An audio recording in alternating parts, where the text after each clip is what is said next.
Thank you for joining us, everybody. Welcome to the SBA Shuttered Venue Operator Grant webinar.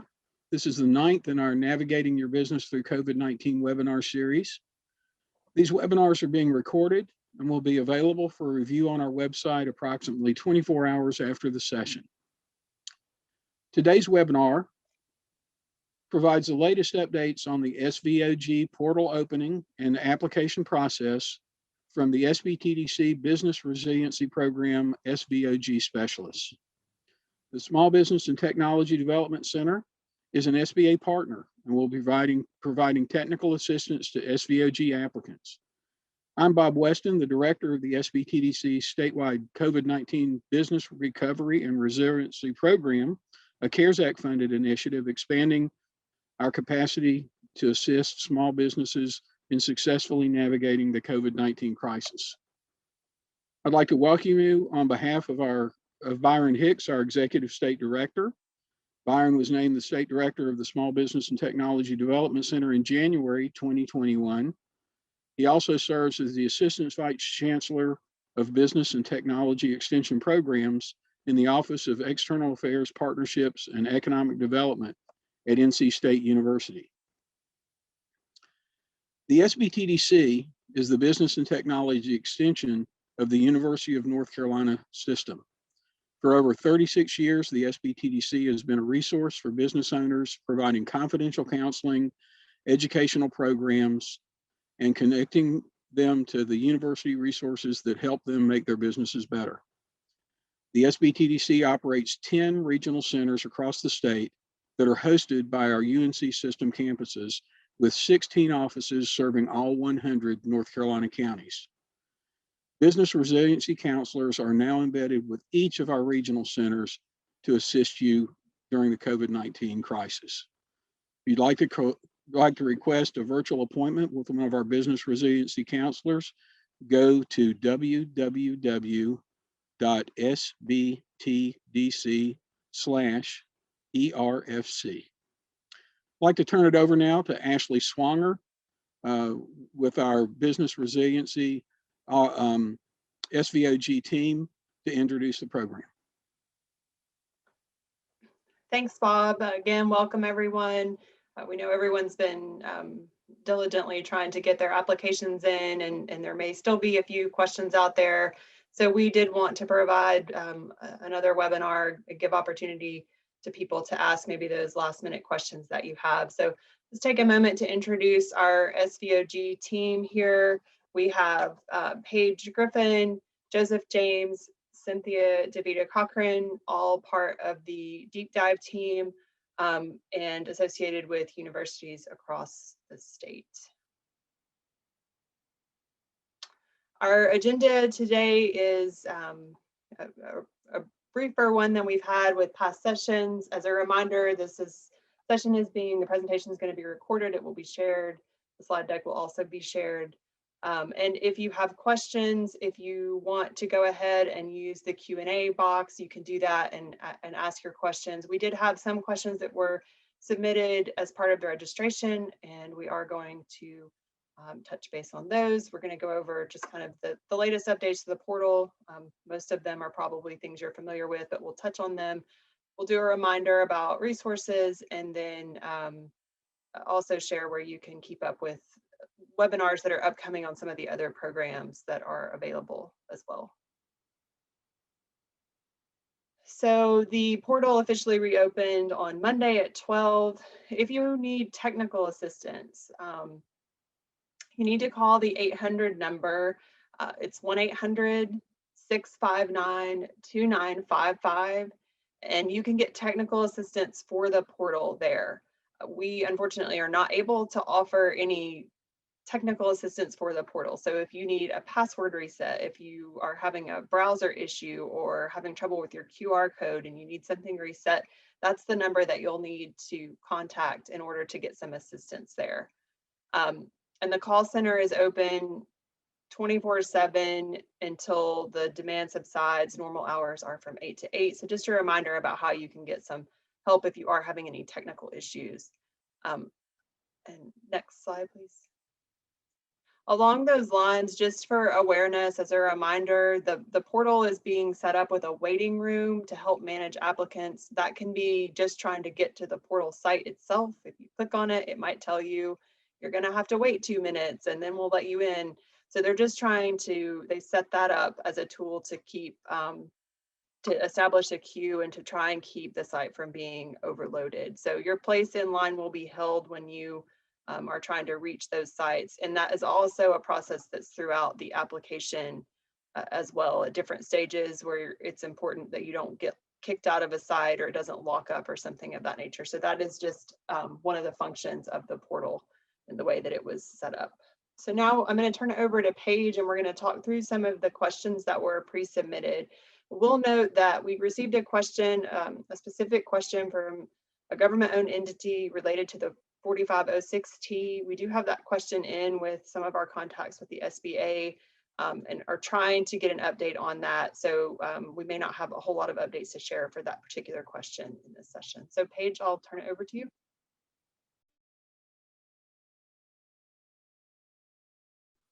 Thank you, Ashley. One of the questions that was submitted prior to the workshop taking place today is an electronic signature with the date, time, business stamp allowed on documents. And the answer to that question is yes.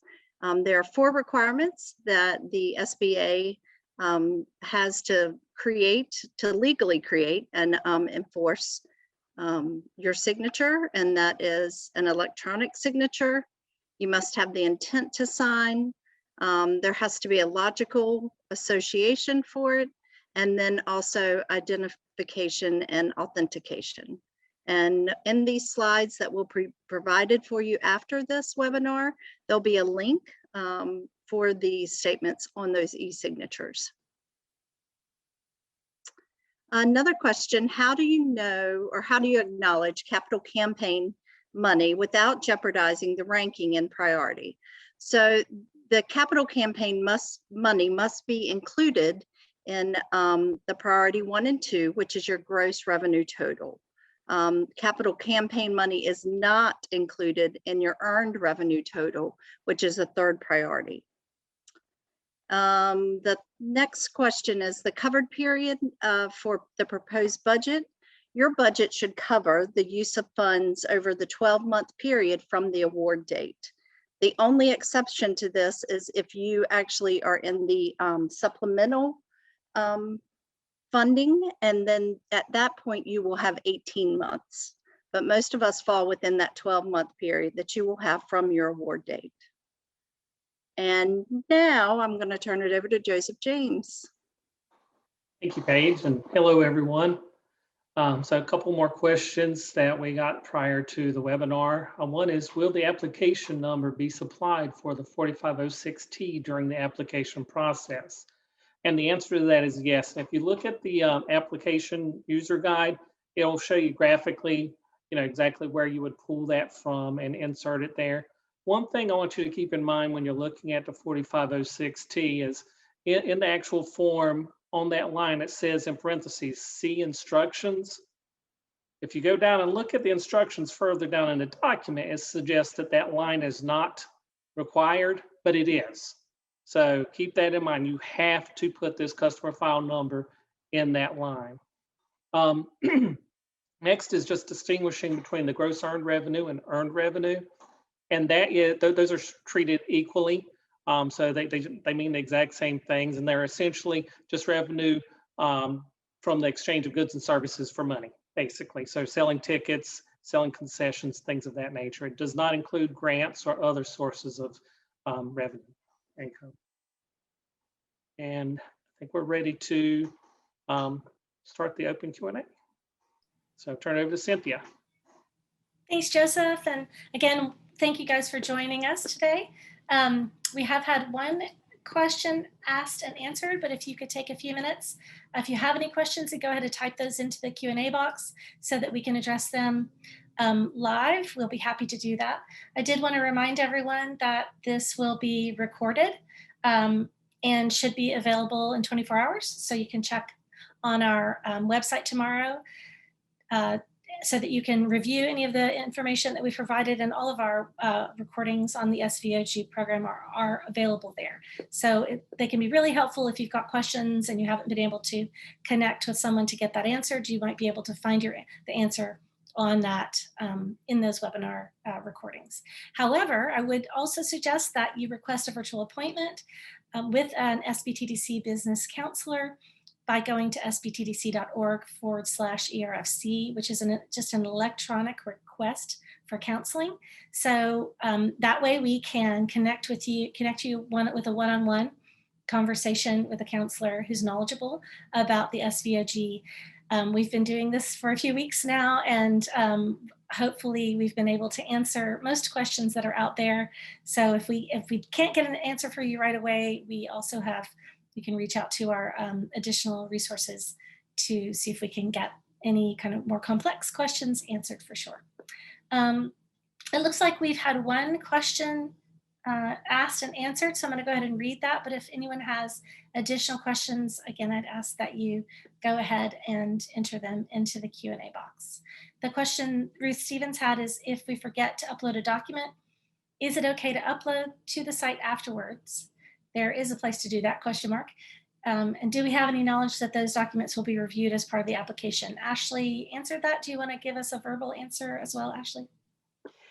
Sure. I'm not clear from the question if this is after submission, but if the application hasn't been submitted yet, then you should be able to edit any of the document sections and add additional documentation before it gets submitted. Okay, great. That's great. So in the meantime, if anyone else has any other question, and the question about do we have any knowledge that the documents will be reviewed? I think that's a strong yes. I would say, Paige, there's been, maybe you can speak to the importance of having enough documentation to back up your claims. Yeah, she's nodding. So yeah, really important. Make sure that you have all your documents. You can, again, if you're just new to the application process, you can save, you can pause right in the middle of the application, and then you can go get the document, whatever you might be missing, and resume at the place where you stopped. But if you can't upload the document, you actually can't progress the required document, you can't progress in the application. So you will be prompted to upload those documents, so make sure that you've got them on hand. And that is correct. Sorry, I could not get off mute, Cynthia. That's okay. But you're Thank you, Paige. absolutely correct in your answer. Well done. Okay, anybody have any additional follow-up questions or comments from our panelists on documentation? Awesome. So again, I do want to just encourage everyone. Oh, it looks like we've got a couple more. Let me just switch over to that. On the budget information you provided, FAQs also include this note. This does not prevent an SVOG recipient from using award funds to pay or reimburse allowable pre-award costs that occurred as far back as March 1st, 2020, as authorized under the Economic Aid Act. Who would like to address Ruth's question there?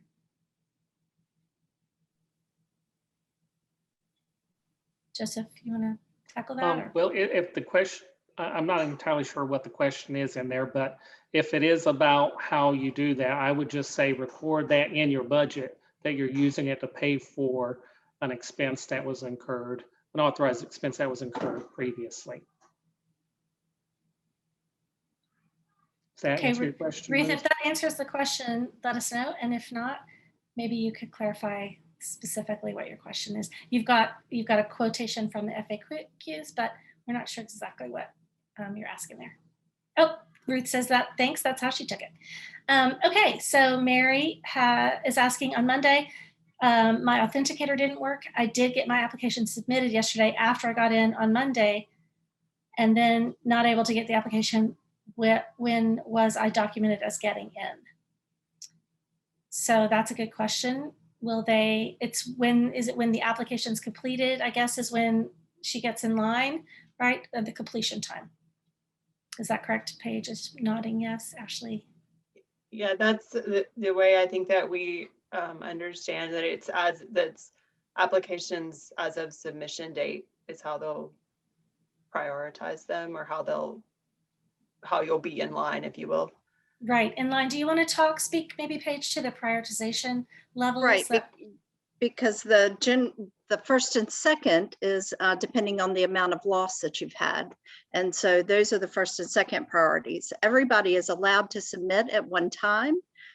However, they are putting them in priority groups. And so that's how they will be administering the funds.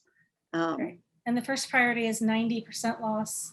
90, 70, yes. 90% is one, 70 is second. Okay, great. Of the GR, and then earned income is for your third. Okay, great. Any other questions? Feel free to put them in the chat. We have Patty asking, when will they begin the award process? That's a good question, Patty. That's a great question. You might have stumped our panel. I have not heard. Have you seen anything about rolling awards? I'm not sure. I was thinking that maybe in one of the RRF updates that they mentioned it, or I saw something yesterday. So I'm looking real fast to see if I can find what Ashley, I remember seeing. Ashley's working on that, Patty, and she'll be right with you, or she'll reach out to you directly if we wrap up before she gets that answer. So while I think we've answered all the questions that were open at this moment. So feel free again to add any questions that you have as we kind of continue. We've got quite a bit more time to address any that you have, so we're here for you. The other people that are here for you are our business counselors, and I just want to remind everyone that you can reach out and have one-on-one counseling, confidential counseling from a business counselor at the SBTDC. No matter where you are, there'll be someone locally who can address your needs. So we may connect with you across the state, but you may not be aware that the SBTDC offers business counseling in a lot of different ways besides just relevant to the conversation about SVOG. We also have a number of different business support services that we offer, and you can connect with a business counselor who can continue to have a working relationship with you to make your business better. In fact, that is indeed our mission, is your business better. All right, so it looks like we don't have any other additional questions at this time. Does anyone want to address maybe the general process? I think I may have found, I just want to double check. Bob, you shared something with us yesterday that was kind of like an overview of all the programs, and we're good to acknowledge that information. Yes, there's that's actually public. It's out there. Okay, I just wanted to be sure. Yeah, so yesterday there were some metrics that were released for the SVOG. So I'll just read through those real quick for everyone's benefit. So as of 5 o'clock yesterday, there were more than 14,400 applications that have been created and more than 6,000 submitted. They're continuing to come through. They've already started the review process and expect awards to begin in May. The office hours will continue this week. And then there's just a reminder that the SBA cannot assist directly. So they are asking everyone to reach out to resource partners, of which we are one, the SBTDC and this team, to help with any questions as it relates to the application process. Yeah, if we could advance one slide, there's a list of, you could actually see all of the partners who are working as resource partners to support you in this process. You may already have a relationship with one of these organizations. Of course, if you do not, or if you would just appreciate the insight that the SBTDC can bring you, you certainly can reach out to us. We're happy to provide that support, that expertise. We have quite a broad reach in terms of the individuals who work with SBTDC, so and a broad base of experience. So we are here to make your business better, and we look forward to connecting with you. So I think, Ashley, you answered that question, which was the award process starts in May. Patty, it sounds like that's the answer to the question. It's not a specific date, so we can't really give you that, but it's, I think, as specific as we can be at this time. If there are any other questions, please put them in the chat. Otherwise, we're probably going to wrap up in a couple of minutes unless our panelists have any other comments, thoughts, information, encouragement